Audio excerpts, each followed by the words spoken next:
She left me for a rich guy. Now she cleans my office every night and doesn't know I own the company. Back then, I was just the guy who couldn't keep the lights on without checking the meter first. I still remember the way Lindsay looked at me that morning, like I was the last mistake she was finally ready to erase. Her suitcases were already lined up by the door, next to that tacky faux leather purse she used to brag about like it was Chanel. "You'll never make it," she said, not even angry, just done.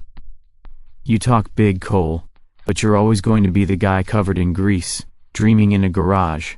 Then she walked out, heels clicking like gunshots on the hallway tiles, and climbed into a shiny white Mercedes that didn't belong to her. Troy's car.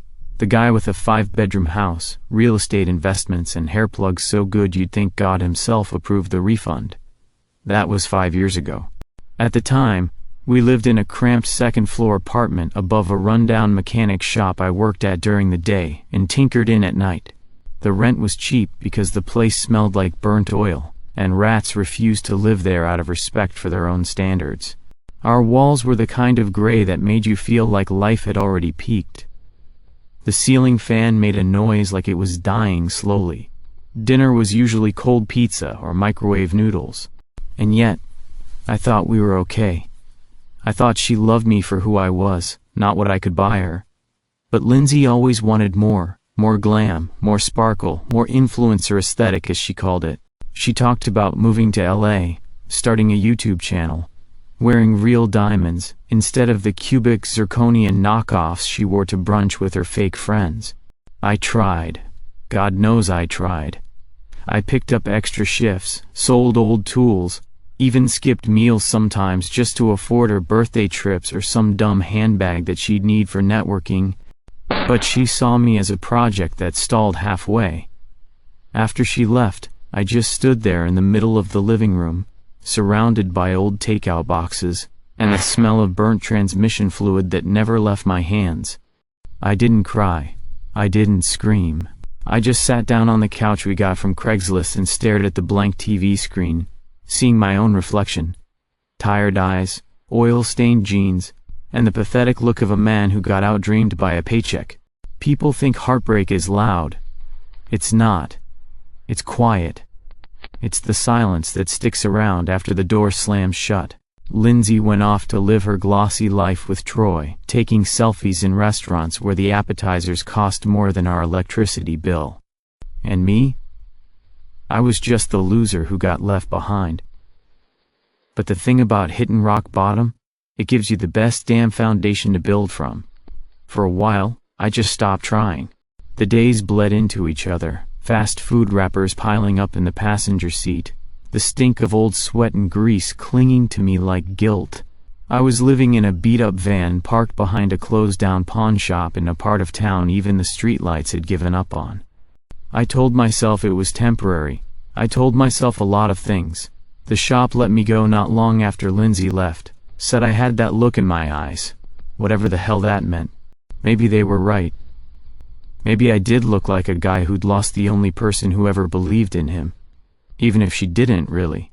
I spent nights staring at the cracked ceiling of the van, counting roaches on the dashboard, and wondering if I'd just peaked at 28. My world had shrunk to the size of a cramped mattress, a cold bag of fries, and a Wi-Fi signal from the donut shop 2 blocks away. But then one night, halfway through a lukewarm Coke and some sad excuse for a burger, something snapped. I wasn't angry at Lindsay anymore. I was angry at me. Angry that I believed her when she said I wasn't enough. Angry that I played it safe, took the hourly jobs, and kept dreaming small because that's what people like me were supposed to do. So I started reading. Tech blogs, startup forums, late-night Reddit rabbit holes. I learned about automation, logistics, supply chains, and how people were building empires out of code and spreadsheets. I bought a second-hand Chromebook with a cracked screen for $40, and started teaching myself how to write scripts. Every morning, I'd park outside a cafe with decent Wi-Fi, order the cheapest black coffee they had, and grind for hours. Sometimes until they kicked me out, or the laptop overheated on my thighs. The first few gigs were disasters. One guy promised me $500 to build an inventory tracker, and ghosted me the second I sent a demo. Another gave me access to his site, then blamed me when it crashed. Turns out he'd installed malware himself, and needed someone to pin it on. I lost count of how many nights I sat alone in that van, fists clenched, breathing like a caged dog trying not to scream, but I kept going. Because I wasn't born to be some footnote in someone else's success story. I wasn't going to be the guy they remembered with a shrug. And then it happened. A mid-size warehouse company in Arizona hired me to build a simple system for tracking and automating their shipments. It wasn't glamorous. Hell, it wasn't even hard. But they paid. On time. And then they called back for upgrades. And then they referred me to another client. And for the first time in a long time, I felt something. Not happiness, not yet. But momentum. 5 years can change a man. 5 years ago I was living in a rusted-out van, and Googling how to get rich with no money. Now I sit behind soundproof glass on the top floor of a skyscraper I built from nothing but code, grit, and spite. The company's called Vectologics. Sounds fancy, right? People think it's some Silicon Valley-funded logistics miracle. Let them. Most folks don't know the real story. That the so-called founder on the official site, Daniel Wells, is just a hired suit with a LinkedIn full of buzzwords. He talks, smiles, makes rounds with investors. But the real decisions, the architecture, the algorithms, the empire, that's all me. Officially, I'm just an advisor. Quiet, background noise, exactly how I want it. The new Vectologics headquarters is in downtown Phoenix, a glass monolith with automated entry, sensor-based lighting, AI-driven elevators, and a floor plan so sleek it makes tech bloggers cry. We opened last month. The top floor, mine, is a minimalist dream. Black and white abstract art on the walls. Espresso machine that costs more than my old van. Full glass wall overlooking the city, always tinted just enough that no one outside can see in. I sit in that office every morning by 6 a.m. No music. Just silence, my coffee, and the knowledge that I built this. My circle is tight. 2 people really. Tina, my executive assistant, is ruthless in heels. She screens my calls, reads people's motives like tarot cards, and never blinks twice when I ask her to move meetings without explanation. Luis, my CTO, was once a burnout coder living in his sister's basement. I gave him a shot on a freelance project 3 years ago. He impressed me with clean code and zero ego. Now he runs our dev teams across 3 time zones. We're scaling like wildfire. New contracts, warehouse automation, cold chain logistics, last mile delivery. Our tech is everywhere, and invisible, just like I like it. Last week we hired a new cleaning service, a subcontractor. Tina mentioned it in passing, something about budget and coverage. I barely listened. That is, until last night. I stayed late, lights low, finalizing numbers for a merger proposal. I heard footsteps outside my office, cleaning cartwheels echoing off the polished tile. And then a voice, soft, familiar, laughing at something on her phone, humming the same off-key pop tune she used to sing while microwaving noodles at midnight. I didn't move, didn't breathe, just watched her reflection in the glass as she entered the hallway, oblivious to who sat just a few feet away behind the tinted wall. Lindsay. Her hair was pulled back, no makeup, worn-out sneakers instead of stilettos. She looked tired, like life had taken her sparkle and handed her a mop in return. She wiped down the hallway with quick, practiced strokes. Never once looked toward my office. Never once imagined the man she'd left behind was sitting there, sipping espresso, owning every inch of the building around her. I didn't say a word, not yet, because this was just the beginning. She walked past me twice before I let myself believe it was really her. Same face but different. The sharp glow she used to wear like perfume, gone. In its place was something dimmer, heavier, a dullness that clung to her like the bleach she now smelled of. She wore a dark gray janitor's uniform with a patch that read Clean Works Inc., her name stitched below in block letters. Lindsay. Not Linz, not Babe, not the woman who once said she'd rather choke than be just average. Now she was wiping smudges off elevator buttons and stacking toilet paper in the executive restroom. She didn't recognize me. And why would she? Gone was the skinny guy in oil-stained jeans, the garage rat boyfriend who couldn't afford takeout more than once a week. In his place, a man in a custom charcoal gray suit, haircut close, designer glasses, posture like someone who knows what it means to own things, buildings, people, stories. I sat behind the tinted glass wall of my office, lit only by the soft blue glow of my monitor. Her reflection barely flickered across it as she cleaned the hallway. No hesitation, no flicker of familiarity in her eyes, not even a glance. She had no idea the man she once left for dead emotionally now signed the checks that made her mop worth pushing.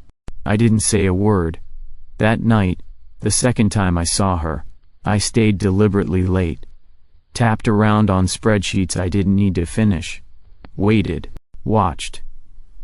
When she showed up again, pushing her cart with industrial grace, I stood in the shadows of my office, sipping coffee, and wondering if karma wore rubber gloves and orthopedic shoes.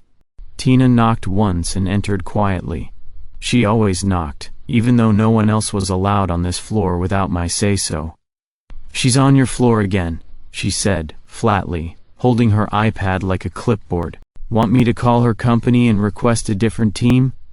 I didn't answer immediately. I watched Lindsay stop by the water cooler, stretch her back, check her phone, and sigh. Her hands had calluses now. Her nails were short and bare. She used to spend hours getting them done, remember? "No," I said finally, still watching her through the glass. "Let her work." Tina raised an eyebrow but said nothing. She was used to my silences by now. "I'm curious," I added after a beat.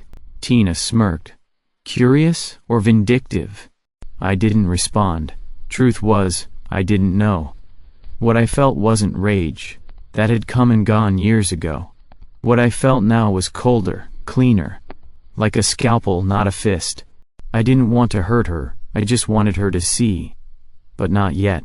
Not until the timing was perfect. It was a simple comment, really, something anyone else would have missed. But Lindsay didn't.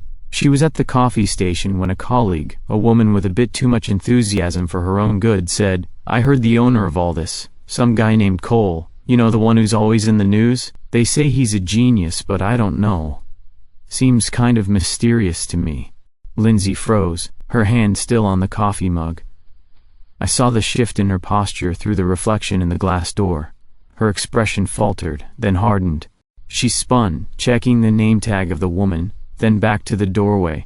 She didn't ask, but I knew what she was thinking. Couldn't help but smile to myself. It took less than an hour before I got the message. A LinkedIn connection request, followed by a direct message, "Is it really you?" I waited for the right moment. That night, she showed up at my office, right on time. Her steps were hesitant, unsure, as she walked past my assistant, who was still giving her odd looks. I'd warned Tina, but Tina wasn't sure whether to be cautious or curious. The door opened with a soft click. I didn't look up from the screen. I'd been expecting this. "Cole," she said quietly, her voice trying to mask the panic. I didn't know. I didn't realize it was you." I leaned back in my chair, the room too quiet around us. "You should have." She stood by the door, fidgeting, as if waiting for permission to speak. It was almost like old times, but the power had shifted. The scent of expensive perfume, the expensive shoes, all of it was now a memory. The air between us felt different. She was no longer the woman with the power. "You were always so, I don't know, distant, caught up in your work." Her voice was almost pleading now. I didn't see what was coming. "You have to understand, I was young. I was naive. Troy, he wasn't what I thought he was." She laughed nervously, her fingers running through her hair, tugging at the strands like she was trying to pull herself together. "I messed up, I know that. But I want to make it right. I let her talk. Every word, every excuse, every attempt to shift the blame back on him. When she finished, I finally looked at her, the calmness in my voice a contrast to the whirlwind of emotions I was holding back. You wanted wealth then. Now you clean my office. You wipe my desk clean of dust, but you're still doing the same thing, still blind to the difference. Her face drained of color, but she didn't respond right away. Her eyes shifted from me to the desk, to the polished surface she'd just wiped minutes before. I leaned forward, my gaze steady on hers. You didn't leave me for love. You left me for the life you thought you deserved. And now, the only thing you're doing is cleaning up the mess you made. Her hands shook slightly, but she held her ground. I was wrong, she repeated, her voice breaking. I looked at her for a moment, letting the silence hang heavy in the room. Finally I stood up, my voice colder than I'd intended. Get back to work. We both know you have a shift to finish. I turned my back on her then, knowing I didn't need her answers anymore. The air between us had changed, and this time, I was in control. It started with the letters. 3 to be exact. She sent them to my office, handwritten, full of apologies, guilt, and promises that she could change, each one more desperate than the last. I read the first, barely making it through without tearing it apart. The second was filled with more remorse, more regret. The third? It was almost pathetic. I miss you. I want to fix everything. Please, Cole. I didn't reply. No reason to. Everything she needed to know, I had already said to her face. She came to the office the next week. I knew she would. She stood at the reception desk, eyes darting around the gleaming marble floor like a lost animal. Tina caught her first and sent her straight up. Lindsay didn't even hesitate, walking straight past security, ignoring the rules like she always did. I waited for her. She knocked softly before entering. Her face was pale, her hands twitching with nervous energy. She opened her mouth to speak, but I cut her off. I'm not interested, I said coldly, leaning back in my chair. You made your choices a long time ago. She stepped closer, biting her lip. Please, just hear me out. I've been thinking about everything. About us. I can't stop thinking about you, Cole. I stood up slowly, not out of anger, but just because I was done. Done with the games, done with her. You left me for someone else. What makes you think I want to hear your excuses now? She looked at me like I had slapped her. But there was nothing left for me to feel. Nothing. I'm giving you a chance to walk out of here with some dignity, Lindsay, I said, walking towards the door. If you don't, you'll regret it. Her face was twisted with emotions she couldn't control, anger, shame. But mostly, she was desperate, I knew it. She stood there for a moment, the silence stretching between us. Then she left. She didn't look back. A few days later I had Tina give her a new assignment. It was an odd choice, but that was the point. I made sure she was transferred to a new cleaning shift, a different building entirely. She was now cleaning the basement of the shopping center down the street. Dark, cold, where no one would notice. I never saw her again, but I heard things. She didn't stay long, couldn't handle the isolation, the emptiness of it all. Some people are meant to be in the spotlight. Lindsay wasn't. Weeks passed. Business was booming. The new office expansion in Seattle was ready. I was about to leave, to put all of this behind me and open another chapter in my life. Tina was waiting by the elevator when I arrived, her face betraying curiosity. Heading out for the big meeting? She asked, half smiling. I shook my head. No. I'm flying to Seattle. Opening a new branch. We're taking this company nationwide. I said it with a sense of finality, a new beginning. I didn't even need to explain to Tina. She understood. Before the elevator doors closed, she gave me one last look. You sure she's gone for good? I smiled. It wasn't a smile of victory or satisfaction.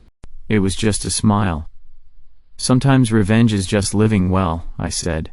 And sometimes, it's letting them feel what it's like to be nothing. The doors shut with a soft chime.